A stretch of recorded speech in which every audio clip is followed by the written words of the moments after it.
नमस्कार दोस्तों, मैं प्रवीण कटारिया आप सभी का आपके अपने चैनल में एक बार फिर से स्वागत करता हूं।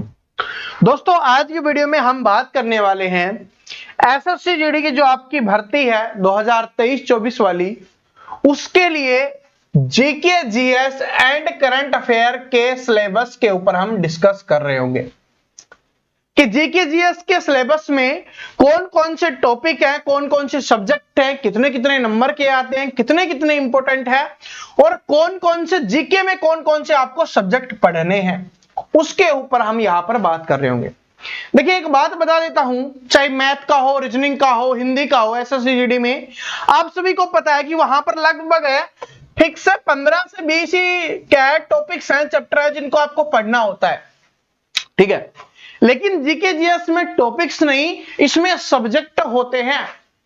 तो आपको हर सब्जेक्ट को कितनी इंपॉर्टेंस देनी है, साइंस में ज्यादा पढ़ना है, आपको हिस्ट्री में ज्यादा पढ़ना है, पॉलिटी में ज्यादा पढ़ना है, या कौन कौन से जो सब्जेक्ट हैं जहां से क्वेश्चंस पूछे जाते हैं, उसके ऊपर हम यहां पर बात कर रहे होंगे, ताकि आपको ये जानकारी मिल जाए तो आप उसको अच्छे से अपने हिसाब से अपने टाइम टेबल सेट करके उसको आप अपना कीमती समय देकर उसकी तैयारी कर सकते हैं। और आप सभी जानते हो कि एसएससी जीडी में सिलेक्शन लेना है तो जीके जीएस में स्कोर करना बहुत जरूरी है। देखिए, मैथ है, उस रीजनिंग है, हिंदी है, उसमें आप पूरे में से पूरा स्कोर कर सकते हो अगर आप बहुत अच्छी तैयारी करते हो तो। लेकिन जीके जीएस आपके लिए इंपॉर्टेंट इसलिए बन जाता है क्योंकि इसमें पूरा स्कोर नहीं किया जा सकता। तो आपको एक बेहतरीन चीजें पता होनी चाहिए कि किस पे मैं ज्यादा फोकस दूंगा, किस पे मैं अपना ज्यादा समय लगाऊंगा, जिससे मैं जीके जीएस में ज्यादा स्कोर कर पाऊंगा। ठीक है, तो मोटिवेशन से इसकी शुरुआत कर लेते हैं, फिर हम उसके ऊपर बात करेंगे कि कौन कौन सा सब्जेक्ट है, कौन सी ईयर में किस किस तरीके से पूछा गया है। तो मोटिवेशन से शुरुआत कर लेते हैं कि मेहनत इतनी निष्ठावान तरीके से करो कि मंजिल भी तुम तक पहुंचने में उतावली होने लगे। तो आपको क्या करना है, जो अपनी मेहनत है, जो आपका परिश्रम है, उसको बहुत अच्छे से करना है। जो आपने लक्ष्य बनाया, जो अपना एम बनाया हुआ है, उसको हासिल करने के लिए आपको जी तोड़ मेहनत करनी है, एक निष्ठावान तरीके से कंटिन्यू मेहनत आपको करनी है। ठीक है, तो चलिए, काफी मोटिवेशन हो गया। अब आते हैं सबसे पहले सिलेबस के ऊपर, यहां पर बात कर लेते हैं कि एसएससी जीडी, सॉरी ये मैथ नहीं है, अपना जीके जीएस का है। ठीक है, GK GS syllabus 2023-24 GK GS. Okay, अब सबसे पहले बात करते हैं हिस्ट्री की, क्योंकि देखिए बहुत सारे स्टूडेंट क्या करते हैं, हिस्ट्री में बहुत अच्छा खासा समय देते हैं। आप सभी जानते हो हिस्ट्री का मतलब होता है क्या, इतिहास, और इतिहास बहुत ज्यादा इंपॉर्टेंट है। यहां से देखिए, जो 2021-22 वाला एग्जाम हुआ था, 2 से 5 क्वेश्चंस पूछे गए थे। इसका मतलब क्या था कि किसी शिफ्ट में 2 क्वेश्चंस पूछ ले गए, किसी में 3 आ गए, किसी में 4 आ गए, किसी में 5 आ गए। और यहां पर सबसे कम जो क्वेश्चंस आए थे वो 2 क्वेश्चंस पूछे गए थे, सबसे ज्यादा जो क्वेश्चंस आए थे वो 5 आए थे। लेकिन ये बात कर रहा हूं 2021-22 वाले एग्जाम की। लेकिन क्या हुआ कि 2022-23 में यह पैटर्न थोड़ा सा चेंज हुआ। यहां पर क्या हुआ, 25 क्वेश्चंस आते थे, ठीक है, तब ये था। उसके बाद क्या होने लगा, 20 क्वेश्चंस आने लगे इसमें, और 20 क्वेश्चंस में से 1 से 3 क्वेश्चंस है वो हिस्ट्री से पूछे गए। यानी किसी शिफ्ट में 1 क्वेश्चंस, किसी में 2, किसी में 3, मैक्सिमम 3 क्वेश्चंस देखने के लिए मिले हैं। ठीक है, एक बार सबसे पहले सभी के बारे में जान लेते हैं, फिर बात करेंगे कि किसको आपको ज्यादा समय देना है, किसको कितना समय देना है, किस तरीके से पढ़ना है, उसके ऊपर हम बाद में बात करेंगे। अगर हम दूसरे की यहां पर बात करें, ठीक है, अगर हम यहां पर दूसरे की बात करें तो दूसरा आपका क्या होने वाला है, वो होने वाला है दोस्तों आपका पॉलिटी का। दूसरा क्या होने वाला है, पॉलिटी है, वो आपका सब्जेक्ट होने वाला है। और पॉलिटी सब्जेक्ट से जो क्वेश्चंस पूछे गए थे वो 2 से 4 क्वेश्चंस थे, यानी मिनिमम था 2 क्वेश्चंस, मैक्सिमम थे 4 क्वेश्चंस। लेकिन 2022-23 में ये चेंज हुआ और 1 से 3 क्वेश्चंस यहां से बन गए। उसके बाद ज्योग्राफी की बात करें, जिसको स्टूडेंट सोचते थे कि नहीं आती है, ठीक है, लेकिन बहुत कम पूछी जाती है, बहुत कम स्टूडेंट पढ़ते हैं। इतिहास हो गया, पॉलिटी हो गया, इनको ही सबसे ज्यादा स्टूडेंट पढ़ते हैं। लेकिन ज्योग्राफी में 2021-22 में है 3 से 5 क्वेश्चन पूछे गए, और उसके बाद 22-23 वाले में 1 से 4 क्वेश्चन यहां से पूछे गए। देखिए, वीडियो को पूरा ध्यान से देखते रहना, अभी मैं आपको बता रहा हूं, फिर आपको इंपॉर्टेंट बात बाद में पता चलेगी, पहले इसके ऊपर देख लेते हैं, पहले एक बार पता तो चल जाए कि कितने कितने क्वेश्चंस आते हैं, क्या क्या पैटर्न रहता है इनका। ठीक है, उसके बाद अगर हम साइंस की बात करें तो साइंस के 2 से 3 क्वेश्चन है 2021-22 में पूछे गए थे, और 1 से 2 क्वेश्चन है वो 2022-23 में पूछे गए। उसके बाद देखिए स्टैटिक जीके की बात करें तो स्टैटिक जीके में पहले 3 से 5 क्वेश्चन थे, और यहां से 4 से 6 क्वेश्चन हुए 2021-22 वाले में। तो यहां पर एक ये ऐसा सब्जेक्ट था जिसमें इंक्रीज हुआ है, क्या हुआ है, इंक्रीज हुआ है। बाकी सभी में देखिए कम हुआ है, क्योंकि 20 क्वेश्चन हो गए, क्वेश्चन से एक एक तो वैसे ही कम करना था, तो इन्होंने सभी से एक एक क्वेश्चन कम कर दिया। लेकिन स्टैटिक जीके एक ऐसा था जिसमें इंक्रीज किया गया है, क्योंकि स्टैटिक जीके का रोल है वो थोड़ा ज्यादा हो चुका है, तो इसलिए स्टैटिक जीके के क्वेश्चंस भी ज्यादा हो गए।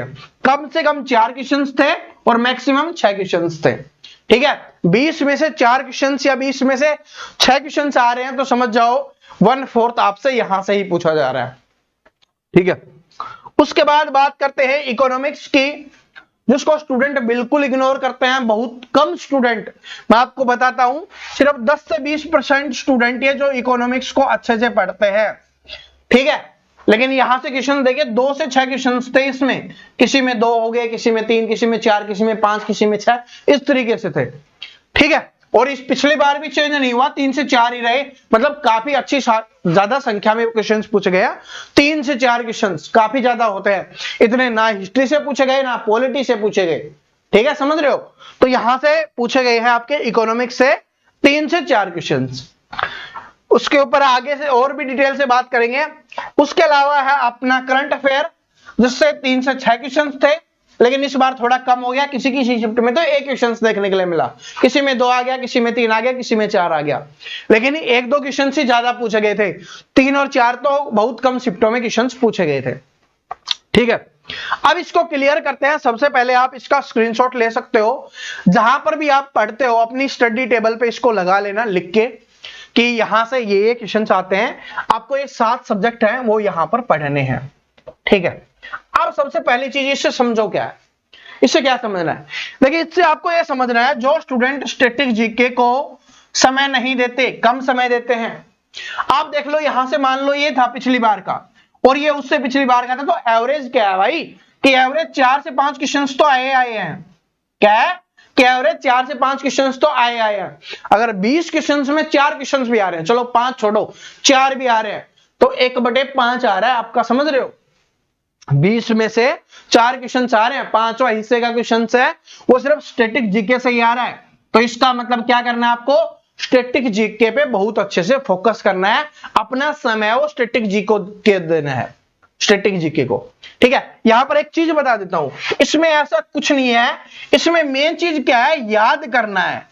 आप जितना ज्यादा याद करोगे डेली बेसिस पे, उतना ही ज्यादा आपका स्कोर इंक्रीज होगा। ना यहां पर कोई कहानी से आप समझ सकते हैं, ना किसी और तरीके से समझ सकते।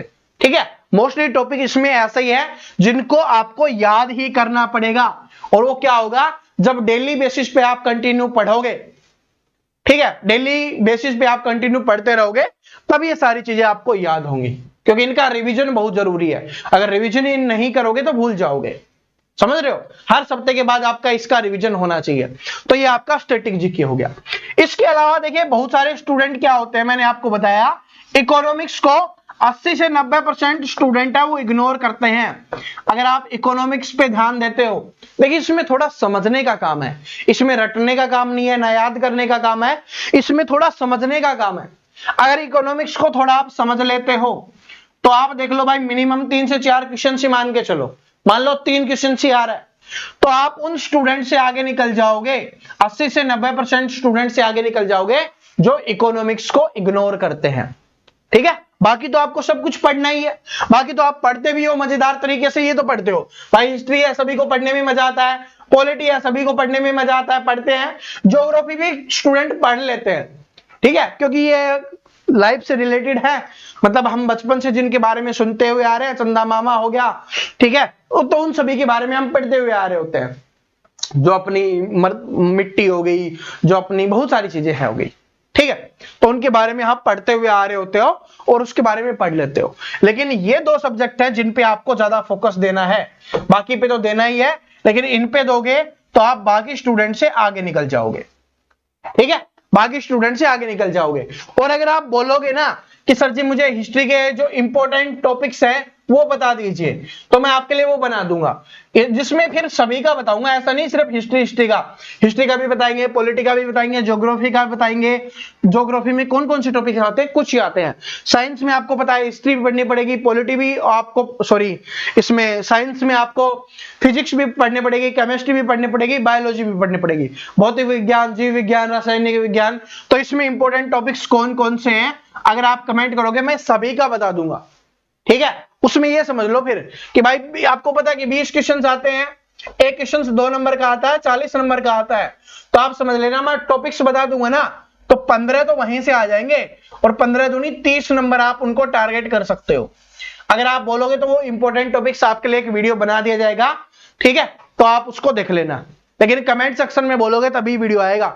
और जो भी स्टूडेंट चैनल पे नया है तो एसएससी जीडी के लिए आप अपने इस चैनल एसएससी रेलवे जॉब को सब्सक्राइब कर लेना।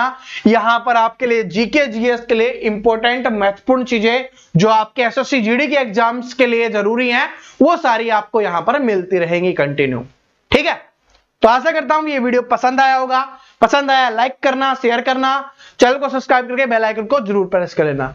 मिलते हैं नेक्स्ट वीडियो में, तब तक हंसते रहिए, मुस्कुराते रहिए, पढ़ते रहिए। Thank you so much, all the best.